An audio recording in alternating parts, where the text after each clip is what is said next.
ligo sa ko, init man gid. Oh, tungod sa kainit sa panahon ba, maligo ta, kailangan na ta magpayong.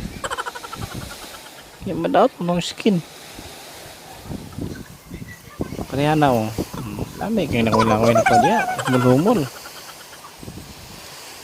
Hindi, wala init. Ha? Utok ba? Utok. Mindset ba? Mindset. Oh. So, tungod mo sa kainit, lisod kayo. Malaim mo utok kung di kang payong ligo. So, shoutout mo sa mga viewers na to. Hinaot nga pa rin kung mag-support sa akong channel. Pinagi sa pag-subscribe. Ayaw kalimot pag-subscribe. Salamat!